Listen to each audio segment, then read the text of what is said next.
आपको 2023 के पहले चुनाव के तहत त्रिपुरा का वोटिंग अपडेट दे देते हैं। 60 विधानसभा सीटों पर आज 5 बजे तक त्रिपुरा में 78% से ज़्यादा मतदान हुआ है। हालांकि अभी फाइनल नंबर आना बाकी है। 2018 में यहाँ 90% मतदान हुआ था और बीजेपी ने सरकार बनाई थी। राज्य के 28 लाख लोगों ने 259 उम्मीदवारों की किस्मत का फैसला लॉक कर दिया है और करोड़ों लोगों के कंप्यूटर में डिफॉल्ट इंटरनेट ब्राउजर रहे। इंटरनेट एक्सप्लोरर की सत्ता का दी एंड हो गया है। 1995 से अब तक 28 साल की पारी के बाद माइक्रोसॉफ्ट ने एक अपडेट के जरिए इसे खत्म कर दिया है। अब माइक्रोसॉफ्ट इसकी जगह एज ब्राउजर को सपोर्ट करेगा। तो आज सत्ता में सबसे पहले बात होगी हिंदुस्तान की स्वदेशी हथियारों वाली हुंकार की और भारतीय वायुसेना के मैजिक नंबर 470 यानी 470 की। आसमान में भारत के स्वदेशी हथियारों का जो प्रदर्शन हुआ है उसके वीडियो इस्लामाबाद से लेकर बीजिंग तक हैं। सैन्य मुख्यालयों में छुप छुप कर उसको देखा जा रहा है।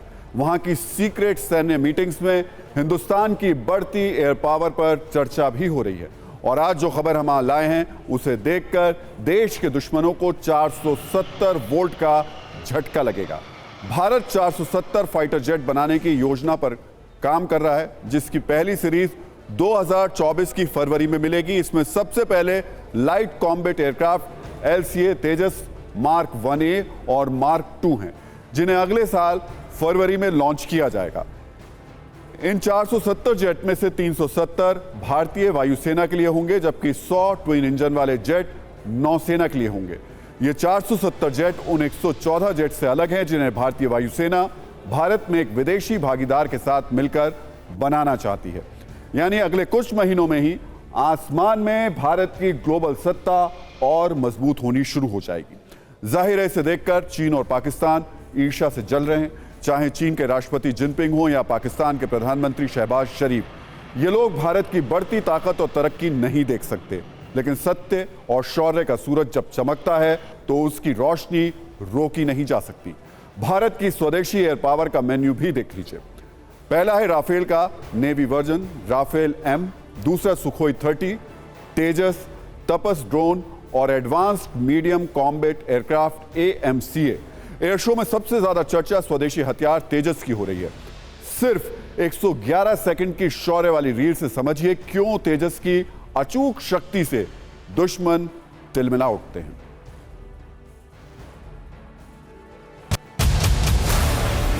मेक इन इंडिया स्कीम के तहत भारत में अब स्वदेशी लड़ाकू विमानों का निर्माण किया जा रहा है। जहां एक तरफ तेजस विमान का निर्माण किया गया, वहीं मार्क 1A और मार्क 2 का निर्माण भी किया जा रहा है। तो बता दें कि करीब 470 एयरक्राफ्ट जो कि भारतीय होंगे उनका निर्माण किया जा रहा है और उसका सबसे पहला उदाहरण यहाँ तेजस ठीक अब हमारे पीछे देख सकते हैं, जिसका निर्माण भारत में HAL ने किया है, जिसका इंजन जो है DRDO ने तैयार किया है। यानी कि पूरी तरह से स्वदेशी एयरक्राफ्ट जो है वो इस वक्त हमारे सामने है। गिनती में आपको बताना चाहूँगी कि करीब 470 ऐसे विमान होंगे, जिसमें तेजस मार्क 1A होगा, तेजस मार्क 2 होगा। इसके अलावा बहुत सारे एयरक्राफ्ट होंगे। और यहाँ आप एरो इंडिया में जहाँ देखिए कि यहाँ शोपीस में ये लगाया गया है, एक तरीके से दिखाने की कोशिश की गई है भारत के जो स्वदेशी लड़ाकू विमान हैं, लड़ाकू एयरक्राफ्ट हैं, उनकी ताकत दिखाने की कोशिश यहाँ पर की गई है। मिस्र, अर्जेंटीना, फिलीपींस और जो इस तरीके जो मलेशिया जैसे देश है वो जो हमारा तेजस विमान है उसको खरीदने के लिए व्याकुल है। और सबसे बड़ी बात है कि यहाँ एरो इंडिया में इजिप्ट और साथ ही साथ अर्जेंटीना जैसे देशों ने इसे खरीदने के लिए जो MOU है वो भी साइन कर लिया है।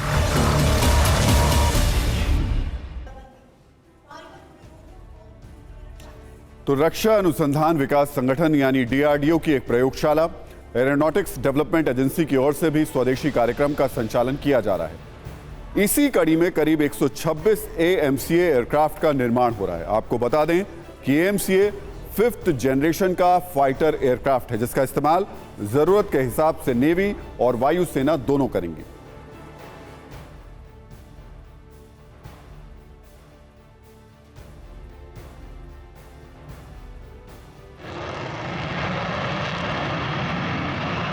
सकता हूँ।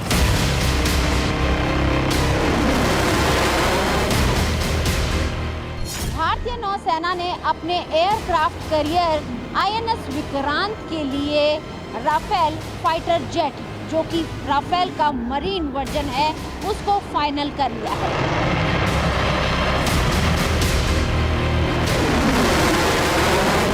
ये बेहद शक्तिशाली एयरक्राफ्ट है। भारत के पहले स्वदेशी विमान वाहक युद्धपोत आईएनएस विक्रांत पर 36 से 40 लड़ाकू विमान तैनात हो सकते हैं।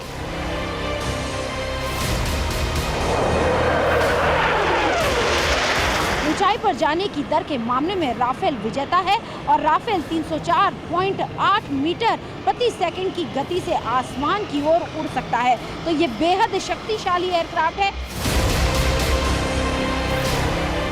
जिस तरीके से लगातार चीन जो है प्रशांत महासागर और जो इंडियन ओशियन है वहां पर जासूसी करने की कोशिश करता है, घुसपैठ करने की कोशिश करता है, इन तमाम गतिविधियों को रोकने के लिए जहां एक तरफ भारत सबमरीन का निर्माण कर रहा है, हम आईएनएस विक्रांत जैसे जो एयरक्राफ्ट करियर है उनका निर्माण कर रहा है, जंगी जहाज का निर्माण कर रहा है, ऐसे में जो राफेल एम है वो भारत की जो फोर्सेस की ताकत है उसको और कई गुना बढ़ाएगा।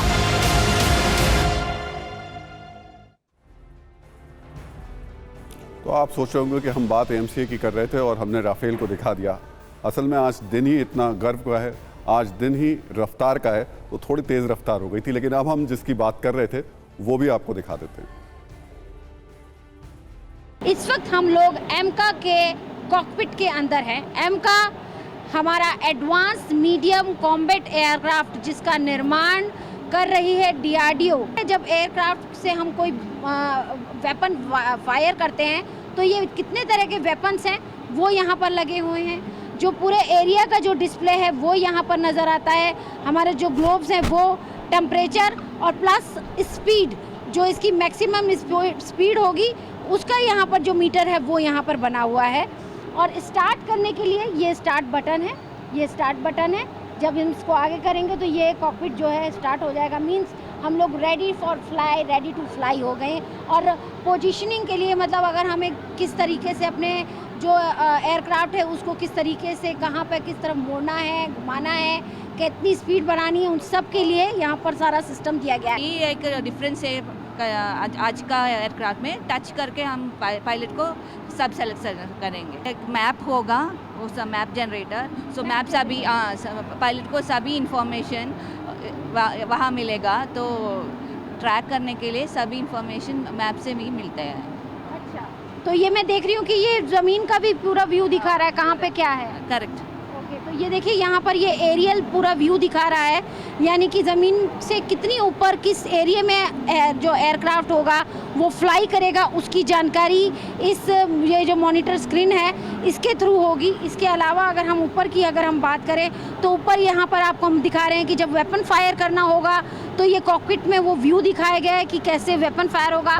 प्लस इसमें एक गोप्रो कैमरा भी लगाया गया है। गोप्रो कैमरा खासतौर से इसलिए लगाया है कि नॉर्मली मॉनिटरिंग के लिए फॉर रिकॉर्डिंग। ओके, तो जब एयरक्राफ्ट में अगर पायलट होगा तो वो क्या कर रहा है, कुछ चीज़ों की रिकॉर्डिंग मॉनिटरिंग के लिए भी इसका इस्तेमाल किया जा सकता है। चलिए, वैसे तो आपने फाइटर प्लेन कई बार आसमान में देखे होंगे, लेकिन कॉकपिट कैसा होता है ये आज मेरी सहयोगी अंजू निर्वाण ने आपको दिखाया। हिंदुस्तान के एक और ताकतवर हथियार का नाम है तपस, जिसका पूरा नाम tactical airborne platform for aerial surveillance beyond horizon है। इसे डीआरडीओ ने ही बनाया है। आपको बताते हैं कि तपस कितना ताकतवर है और क्यों इसे तबाही का दूसरा नाम कहते हैं। Tapas medium altitude long endurance drone है। बेंगलुरु में एरो इंडिया शो में इसको प्रदर्शित किया गया है। यह अमेरिका के MQ-1 प्रीडेटर ड्रोन जैसा है। घातक और विनाशक इसको कहा जाता है। खुद से टेक ऑफ और लैंड करने की इसकी क्षमता होती है। तपस को डीआरडीओ ने डेवलप किया है। सीमा पर निगरानी करने के लिए इसका इस्तेमाल होता है। 24 घंटे निगरानी कर सकता है, यानी अंधेरे में भी यह दुश्मन को पकड़ सकता है। दुश्मनों पर हमला करने में भी तपस ड्रोन सक्षम है। भारत में 2016 से ही तपस ड्रोन का उत्पादन हो रहा है। भारतीय सेना में इसे जल्द शामिल किया जा सकता है। तो तपस ड्रोन की खूबियां ऐसी हैं कि दुश्मन मुल्क में खलबली मच जाएगी। आज आपको इसकी ताकत से लेकर रफ्तार तक सब कुछ जानना चाहिए। तपस ड्रोन की टॉप स्पीड 225 किलोमीटर प्रति घंटा है। यह 1000 किलोमीटर तक निगरानी और अटैक कर सकता है। तपस ड्रोन 28,000 फीट पर 18 घंटे तक उड़ान भरकर अपने दम का सबूत दे चुका है। 68 सेकंड की न्यूज रील से तपस की ताकत को जरा महसूस कर लीजिए।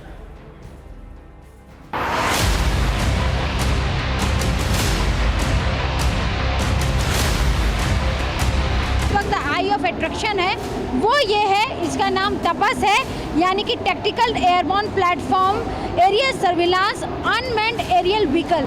इसका खास तौर से जो काम रहेगा सर्विलांस करने का, सर्च करने का, दुश्मन के रडार को चेक करना। सबसे बड़ी बात, दुश्मन की जासूसी भी ये करेगा। जैसे पाकिस्तान या चीन हो और लगातार हमारी टेरिटरी में घुसने की हिमाकत करते हैं, ऐसे में हमारी जो आर्मी, हमारी जो फोर्सेस हैं वो और कैसे मजबूत हो, उसको लेकर डीआरडीओ लगातार काम कर रहा है। बेसिकली ये टोही विमान है, ये पूरा कहाँ इंटेलिजेंस है, इसका मतलब कि दुश्मन का क्या क्या ठिकाना है, कौन से रडार है, और पिक्चर भी लेता है। ये ऑल वेदर में भी काम करता है, डे एंड नाइट भी काम करता है, और ये सारे दुनिया के जितने एयरक्राफ्ट हैं उसको टक्कर देगी।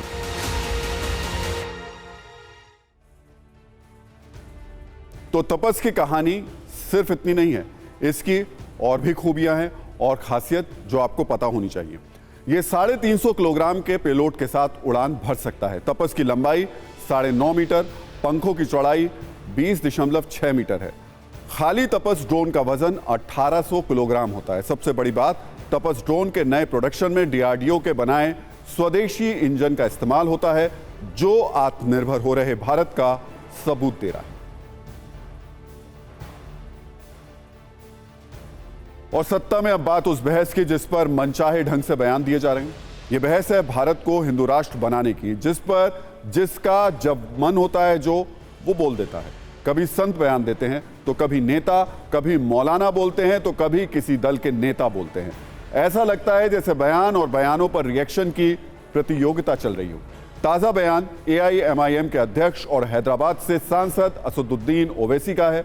ओवैसी ने बागेश्वर धाम के पीठाधीश्वर धीरेन्द्र कृष्ण शास्त्री के हिंदू राष्ट्र वाले बयान पर रिएक्शन दिया है। TV9 भारतवर्ष के स्पेशल शो महाराष्ट्र पर मुकदमा में धीरेन्द्र कृष्ण शास्त्री ने कहा था कि भारत को हिंदू राष्ट्र होना चाहिए।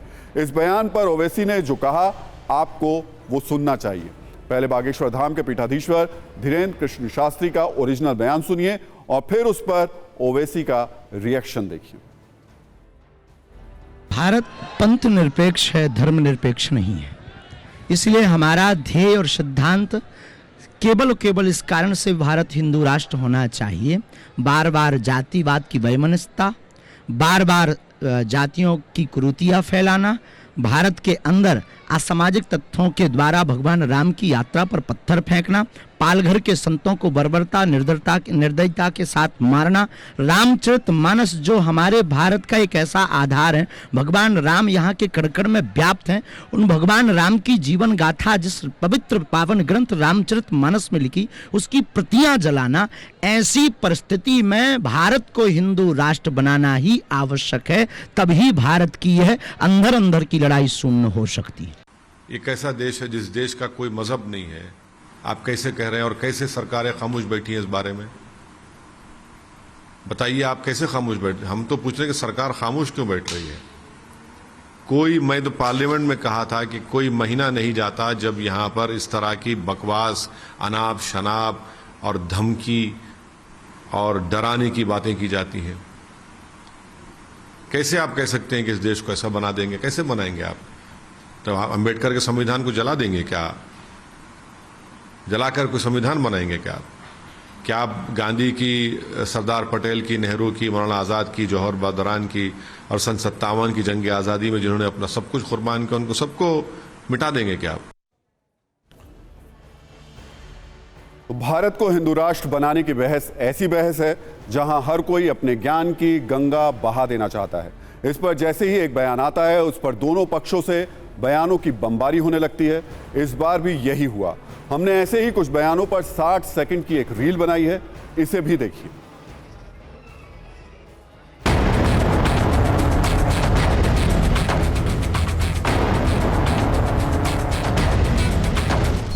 राष्ट्र पहले भी था, अभी भी है, अगले भी रहेंगे। संविधान का फर्स्ट पेज में राम का चित्र है। राम मतलब क्या है? राम राज्य है। हमेशा महात्मा गांधी कहते थे राम राज्य होना, राम राज्य होना। राम राज्य का मतलब क्या है? हिंदू राष्ट्र है।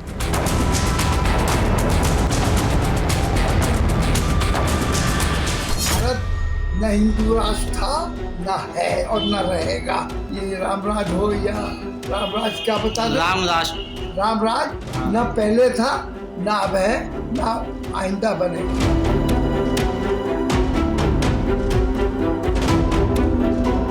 हमारी संवैधानिक व्यवस्था है, उसमें जो संविधान की व्यवस्था है उसको हम स्वीकार करते हैं, लेकिन भारत मूलतः हिंदू राष्ट्र ही है। भारत हिंदू राष्ट्र न योगी की वजह से है और न इनकी वजह से रहेगा। वो तो जैसा हमेशा था वैसा रहा है।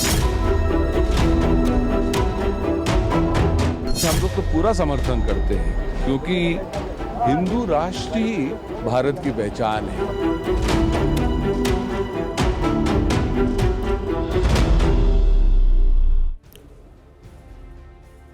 तो धीरेन्द्र कृष्ण शास्त्री के हिंदू राष्ट्र पर बहस जरूर हो रही है, लेकिन बागेश्वर धाम में एक घटना से अब उन पर ही सवाल उठने शुरू हो गए हैं। मामला यह है कि मध्य प्रदेश के बागेश्वर धाम में किडनी के इलाज के लिए पहुंची एक महिला की मौत हो गई। महिला किडनी के इलाज के लिए पिछले 1 महीने से बागेश्वर धाम में थी। उसे और उसके पति को भरोसा रहा होगा कि बागेश्वर धाम में उसका इलाज हो जाएगा। पीड़ित परिवार आज बागेश्वर धाम में अपनी पर्ची लगाने वाला था, लेकिन परिक्रमा के बाद उसकी तबीयत बिगड़ गई, जिसके बाद उसकी मौत हो गई। सुनिए मृतक महिला के पति का क्या कहना। हमारा गांव है महाराजपुर, पोस्ट हिम्मतपुर, जिला फिरोजाबाद, थाना नारीपुर। क्या दरबार में लगने वाला था, वहाँ बैठे थे, बैठा के चलाया था। मैं परिक्रमा लगा के गया हूँ, तब तक इसकी तबीयत थोड़ी ख़राब हो जाती थी। कल भी हो गई थी, फिर कुछ सही हो गई थी। बहुत देने के बाद पुलिस वालों ने वहाँ से कि नहीं, यहाँ से हटा, गाड़ी में डाल के 2 घंटे इधर रखा खेतों में। फिर एम्बुलेंस बुला के जिला में चेक करवा लूँ, वहाँ से भगा दिया। दिक्कत क्या थी उनकी? इतनी प्रॉब्लम थी। वैसे तो बागेश्वर धाम के पीठाधीश्वर धीरेन्द्र कृष्ण शास्त्री की पर्ची और चमत्कार के चर्चे बहुत होते हैं। शायद इसी चमत्कार पर भरोसा करके महिला और उसका पति बागेश्वर धाम गए होंगे। वहां उन्होंने परिक्रमा भी की, लेकिन आप सोचिए जब किसी को किडनी की बीमारी होगी तो वो करेगा किसी धाम में जाकर परिक्रमा या अस्पताल जाएगा और अस्पताल में अपना इलाज करवाएगा? ये बड़ा सवाल है। लेकिन यहाँ पर ऐसा नहीं हुआ। चमत्कार के भरोसे में एक महिला की मौत हो गई। अब सवाल ये कि महिला की मौत का जिम्मेदार कौन है? आखिर 1 महीने से बीमार महिला का इलाज क्यों नहीं कराया गया? क्या चमत्कार के भरोसे ऐसी मौत होने देना सही है? महिला को अस्पताल ना ले जाने की सलाह कौन दे रहा था? ऐसे मामलों में आस्था के बदले विज्ञान का महत्व कब समझ में आएगा? इस घटना में समझने वाली बात यह है कि आपको कब आस्था के मार्ग पर जाना है और कब साइंस का सहारा लेना है। इसका फैसला पूरे बुद्धि विवेक के साथ करना चाहिए। किडनी की बीमारी हो और सामने किसी बाबा का दरबार और अस्पताल हो तो अस्पताल को ही चुनना चाहिए, क्योंकि वहां जान बच सकती है, वहां साइंस वाले चमत्कार संभव है। और अब सत्ता में एक ऐसी खबर जो भारत के गर्व से जुड़ी हुई है, जो इस बात का सर्टिफिकेट है कि दुनिया के तमाम देशों के लिए आज हिंदुस्तान कितना बड़ा की फैक्टर है और अमेरिका, रूस, ब्रिटेन जैसे बड़े देश आज की तारीख में भारत के साथ अपने रिश्तों को खराब नहीं करना चाहते। अब इसका बड़ा सबूत ब्रिटेन के शाही परिवार ने दिया है। कोहिनूर के बारे में आपने आज तक बहुत कुछ सुना और पढ़ा होगा। यह हिंदुस्तान का वो कोहिनूर है जिसे ब्रिटेन न सिर्फ अपनी जागीर समझता है, बल्कि ये कोहिनूर आज अंग्रेजों के जुल्म और उसके क्रूर शासन का बड़ा प्रतीक बन चुका है। अब इसी कोहिनूर पर ब्रिटेन के एक फैसले ने पूरी दुनिया को चौंका दिया है। बड़ी खबर यह है कि ब्रिटेन की नई रानी ताजपोशी के दौरान कोहिनूर जड़ा ताज नहीं पहनेंगी। दावा किया जा रहा है कि भारत के साथ रिश्ते बिगड़ने के डर से शाही परिवार ने यह बड़ा फैसला लिया है। ब्रिटेन के राज परिवार के इतिहास में ऐसा पहली बार होगा जब किसी महारानी के लिए कोहिनूर वाले ताज का इस्तेमाल नहीं होगा। अब ब्रिटेन की नई महारानी कैमिला अपनी ताजपोशी पर 100 साल पुराना क्राउन पहनेंगी, यानी 6 मई को होने वाले क्वीन कॉन्सर्ट में क्वीन मैरी के पुराने ताज का इस्तेमाल किया जाएगा। दरअसल अंग्रेज ये अच्छी तरह जानते हैं कि कोहिनूर हीरा भारत की शान का प्रतीक है और उन्होंने बड़ी चालाकी के साथ छीनकर इसे शाही परिवार की महारानी के ताज में जड़वा दिया था। इसलिए आज आपको यह जानना जरूरी है कि आखिर कोहिनूर हिंदुस्तान से ब्रिटेन कैसे पहुंचा। इतिहास के मुताबिक कोहिनूर हीरा करीब 800 साल पहले आंध्र प्रदेश में गोलकुंडा की एक खदान में मिला था। हालांकि तब यह हीरा 793 कैरेट का था, लेकिन अब यह 105 कैरेट का है। वर्ष 1304 में यह कोहिनूर हीरा मालवा के राजा महलाक देव की संपत्ति में शामिल किया गया। इसके बाद इस कोहिनूर के लिए तमाम जंग लड़ी गई। 1325 से 1351 तक कोहिनूर मोहम्मद बिन तुगलक के पास रहा और फिर बाद में मुगलों के पास आ गया। वर्ष 1739 में नादिर शाह यह हीरा लूटकर ईरान चला गया, लेकिन साल 1813 में महाराजा रणजीत सिंह ने कोहिनूर को शुजा शाह से हासिल कर लिया और फिर यह हीरा भारत में ही रहा। हालांकि साल 1849 में ईस्ट इंडिया कंपनी ने महाराजा रणजीत सिंह के 10 साल के बेटे महाराजा दलीप सिंह पर दबाव बनाकर इस पर कब्जा कर लिया और फिर साल 1850 ये ब्रिटेन की महारानी के ताज तक पहुंच गया, जिसमें यह आज भी जड़ा हुआ है। कोहिनूर हासिल करने के बाद अंग्रेजों ने इसका इतिहास जानने की कोशिश की और यह काम उन्होंने थियो मेटकॉफ नाम के एक शख्स को सौंपा। इस शख्स ने कोहिनूर को लेकर जो रिपोर्ट तैयार की वो आज भी भारतीय राष्ट्रीय अभिलेखागार में मौजूद है। इसी रिपोर्ट ने पहली बार दुनिया के सामने कोहिनूर की उत्पत्ति का जो सिद्ध इतिहास था उसको पेश किया। रिपोर्ट में बताया गया कि सबसे पहले यह हीरा दक्षिण भारत के मंदिर से तुर्कों ने लूटा था, जो एक मूर्ति की आंख में जड़ा था। फिर यह हीरा गौरी वंश के शासकों के पास गया। उसके बाद तुगलक, सैयद और लोदी वंश के शासकों से होता हुआ कोहिनूर तैमूर वंश के शासकों तक पहुंचा। फिर इस पर मुगलों का कब्जा हो गया। हालांकि नादिर शाह नाम के शासक ने मुगलों को हराकर इस हीरे को हासिल कर लिया। दावा है कि नादिर शाह ने ही हीरे को कोहिनूर नाम दिया, फारसी भाषा में जिसका मतलब होता है रोशनी का पहाड़। 1747 में नादिर शाह की हत्या के बाद यह कोहिनूर उसके सेनापति अहमद शाह अब्दाली के पास पहुंच गया। हालांकि करीब 100 साल बाद महाराजा रणजीत सिंह ने अफगान शासकों से इसे ले लिया। रणजीत सिंह की मौत के बाद 1839 में कोहिनूर उनके बेटे दिलीप सिंह को उत्तराधिकारी के रूप में सौंपा गया, लेकिन 29 मार्च 1849 को ब्रिटिश ईस्ट इंडिया कंपनी ने दबाव बनाकर दिलीप सिंह को भी वो कोहिनूर अंग्रेजों को सौंपने के लिए मजबूर कर दिया और इस वक्त कोहिनूर हीरा ब्रिटेन के राज परिवार के पास है। कोहिनूर हीरा भारत का है, इसे भारत को वापस सौंप देना चाहिए। ये मांग भी कई बार उठती रही है, लेकिन हर बार कोहिनूर वापस करने के नाम पर अंग्रेजों का गला सूख जाता है। हैरानी की बात यह है कि अंग्रेज दावा करते हैं कि उन्हें कोहिनूर महाराजा दलीप सिंह ने तोहफे में दिया था, जबकि भारत साफ कह चुका है कि 1849 में अंग्रेजों ने दबाव बनाकर यह कोहिनूर उनसे छीन लिया था। भारत ने आज़ाद होने के बाद पहली बार साल 1953 में कोहिनूर हीरे को वापस किए जाने की मांग ब्रिटेन के सामने रखी थी, लेकिन ब्रिटेन हमेशा ये दलील देता है कि भारत के पास कोहिनूर वापस मांगने का कोई कानूनी आधार नहीं है। तब से लेकर अब तक कई बार कोहिनूर हीरे की भारत वापसी की मांग उठ चुकी है। साल 2018 में भारत सरकार ने संसद में भी कहा था कि कोहिनूर को लेकर वो आम जनता की भावनाओं से वाकिफ है और समय समय पर ब्रिटेन की सरकार के साथ कोहिनूर की वापसी का मामला उठाया गया है। हाल ही में क्वीन एलिजाबेथ II के निधन के बाद भी इस मांग ने जोर पकड़ा था कि हमारा कोहिनूर वापस करो। और अब इस खबर का नजरिया 9। पहली बार कोहिनूर से ब्रिटेन की महारानी की दूरी भारत के लिए शुभ संकेत है। इससे यह बात साबित होती है कि कोहिनूर को लेकर अब ब्रिटेन के मन में थोड़ी हिचकिचाहट है, ग्लानि है। वैसे अगर ब्रिटेन बार बार ऐसे हालात से शर्मिंदा नहीं होना चाहता तो बेहतर है कि वो ये कोहिनूर भारत को ही वापस कर दे। इस खबर में एंटी इंडिया डॉक्यूमेंट्री बनाने वाले BBC के लिए भी एक मैसेज है। वो चाहे तो इस पर भी एक डॉक्यूमेंट्री बना सकता है और इसके लिए उसे ज़्यादा रिसर्च और खर्चे की भी ज़रूरत नहीं होगी, क्योंकि लोकेशन ब्रिटेन की राजधानी लंदन ही होगी। हालांकि उसे इस डॉक्यूमेंट्री में भी सेलेक्टिव होने से बचना होगा। कहीं ऐसा ना हो कि डॉक्यूमेंट्री बनाते बनाते कोहिनूर का जो खूनी इतिहास है उसे भी BBC मिस कर दे। और अब सत्ता में बात बिन बुलाए ऐसे मेहमान की जिन्हें देखने और सुनने के बाद आपको बहुत गुस्सा आता है। ये मेहमान हैं वो स्पैम कॉल जो आपको वक्त बेवक्त परेशान करती हैं। लेकिन ऐसी अनलिमिटेड और अनवांटेड घंटी से आप ही नहीं, देश के तमाम लाखों लोग पीड़ित हैं। इसका सबूत है स्पैम कॉल पर किया गया ऑनलाइन प्लेटफॉर्म लोकल सर्कल का एक सर्वे, जिस पर हमने आपके लिए न्यूज़ का नंबर गेम तैयार किया है। इस सर्वे में लोगों से सवाल किया गया कि वो रोज कितने स्पैम कॉल का सामना करते हैं। इसमें 45% लोगों ने बताया कि उन्हें रोज 3 से 5 स्पैम कॉल आते हैं, जबकि 16% लोगों के मुताबिक उन्हें रोज 6 से 10 स्पैम कॉल आते हैं। 10 से ज्यादा अनजान कॉल झेलने वालों की संख्या 5% से अधिक है और 30% लोग ऐसे थे जिन्हें रोजाना 1 या 2 स्पैम कॉल आते हैं। सबसे बड़ी बात यह कि एक भी शख्स इस सर्वे में ऐसा नहीं मिला जिसका सामना ऐसी कॉल से नहीं हुआ हो। इस सर्वे में लोगों में से यह भी पूछा गया कि स्पैम कॉल से बचाने के लिए मौजूद डू नॉट डिस्टर्ब यानी DND सर्विस उनके लिए कितनी कारगर साबित हुई। तो 92% लोगों ने बताया कि DND पर रजिस्ट्रेशन के बावजूद उन्हें स्पैम कॉल आते हैं, 92% लोगों ने, जबकि सिर्फ 4% लोगों ने माना कि उन्हें डू नॉट डिस्टर्ब का विकल्प चुनने के बाद कोई स्पैम कॉल नहीं आती।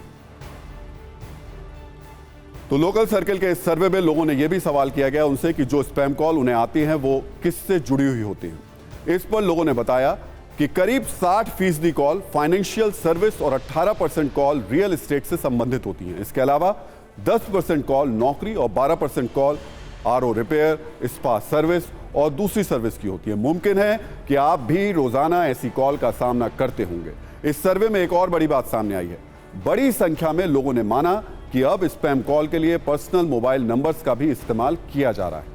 लोकल सर्कल के सर्वे में लोगों से यह भी पूछा गया कि उन्हें किन नंबर से सबसे ज्यादा स्पैम कॉल आते हैं। तो 14% लोगों के मुताबिक ऐसे कॉल्स के लिए लैंडलाइन नंबर का इस्तेमाल किया जाता है, लेकिन 50% लोगों ने बताया कि उन्हें अलग अलग मोबाइल नंबर से स्पैम कॉल आते हैं। 29% लोगों के मुताबिक किसी कंपनी से जुड़े मोबाइल नंबर से भी उन्हें स्पैम कॉल आते हैं। लेकिन अब आपको परेशान करने वाली अनजान कॉल्स पर telecom regulatory authority of India यानी ट्राई ने बड़ा एक्शन लेने की तैयारी कर ली है। ट्राई ने टेलीकॉम कंपनियों को निर्देश दिया है कि टेली मार्केटिंग कंपनियों पर अब सख्ती बरती जाए। साथ ही जो टेलीकॉम कंपनियां रजिस्टर्ड नहीं हैं उन पर फौरन कार्रवाई हो। जो टेलीकॉम कंपनी स्पैम कॉल के लिए निजी नंबर्स का इस्तेमाल करती है उन पर भी एक्शन लिया जाए। साथ ही साथ टेलीकॉम कंपनियां SMS भेजने वाली टेली मार्केटिंग कंपनियों को फिर से वेरीफाई उनको करना होगा। और अब इस खबर का नजरिया 9। मौजूदा वक्त में शायद इंटरनेशनल स्पेस स्टेशन ही एक ऐसी जगह बची होगी जहां ये स्पैम कॉल नहीं पहुंच सकती, वरना पूरी दुनिया में स्पैम कॉल की सत्ता आपकी मर्जी के बिना भी पूरी तरीके से फल फूल रही है। स्पैम कॉल से परेशान देशों में भारत दुनिया में 4थे नंबर पर है। इसलिए भारत में ट्राई स्पैम कॉल से बचाने के लिए जल्द एक नया कॉलर ID सिस्टम ला रहा है। इससे करोड़ों लोगों का कीमती समय बचेगा। और अब देश की बड़ी खबरों के लिए देखिए सत्ता टॉप 9। त्रिपुरा की 60 विधानसभा सीटों में आज 78% से ज्यादा मतदान हुआ। त्रिपुरा के CM माणिक साहा ने बीजेपी की बड़ी जीत का दावा किया तो लेफ्ट और कांग्रेस ने भी अपनी अपनी दावेदारी पेश की है। 2 मार्च को काउंटिंग होगी। मेघालय के नॉर्थ तोरा में रैली कर अमित शाह ने भ्रष्टाचार मुक्त राज्य बनाने का संकल्प लिया। शाह ने दावा किया कि बीजेपी राज्य में सबसे बड़ी पार्टी बनकर उभरेगी।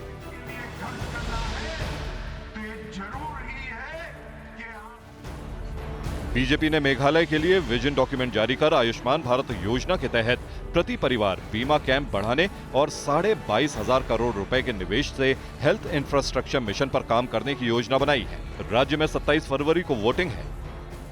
आदि महोत्सव में PM मोदी ने कहा कि भारत अपनी संस्कृति से विश्व को रोशन कर रहा है। उन्होंने मंच से मेघालय की हल्दी और आदिवासी परंपरा विरासत की तारीफ की। इतनी गौरवमयी परंपराएं, भिन्न भिन्न कलाएं। PM मोदी ने राजस्थान में जल जन अभियान की शुरुआत कर कहा कि जल है तो कल है। बड़ी आबादी के कारण वाटर सिक्योरिटी भारत के लिए भी एक महत्वपूर्ण दायित्व है। समाधान यात्रा के अंतिम पड़ाव में CM नीतीश कुमार को बेगूसराय में भारी विरोध का सामना करना पड़ा। IPS विकास वैभव की तस्वीरें लेकर युवाओं ने विरोध जताया और मुर्दाबाद के नारे लगे। मामले में कार्रवाई की मांग की गई। CM गहलोत और पायलट के बीच CM की कुर्सी पर विवाद बढ़ता जा रहा है। सूत्रों के मुताबिक पार्टी पायलट को महासचिव बनाना चाहती है, जबकि वो सीएम से कम पर तैयार नहीं है। 17 फरवरी से वो राज्य भर का दौरा कर ताकत दिखाने की कोशिश करेंगे। झारखंड के पलामू में हिंसा के बाद धारा 144 के बीच पुलिस ने फ्लैग मार्च किया। इंटरनेट सेवा अब भी बंद है। 13 गिरफ्तारियों के बाद दूसरे नामजद आरोपियों की तलाश जारी है। शांति बनाए रखने के लिए पांकी थाने में दोनों पक्षों की आज बैठक भी हुई। उत्तराखंड में हुए स्कॉलरशिप घोटाले मामले में ईडी ने बड़ी कार्रवाई की है। यूपी के लखनऊ, हरदोई, बाराबंकी और फर्रुखाबाद के कई ठिकानों पर ईडी ने छापेमारी की। कई एजुकेशनल इंस्टीट्यूट भी ईडी की रडार पर हैं। मामले की जांच एसआईटी कर रही है।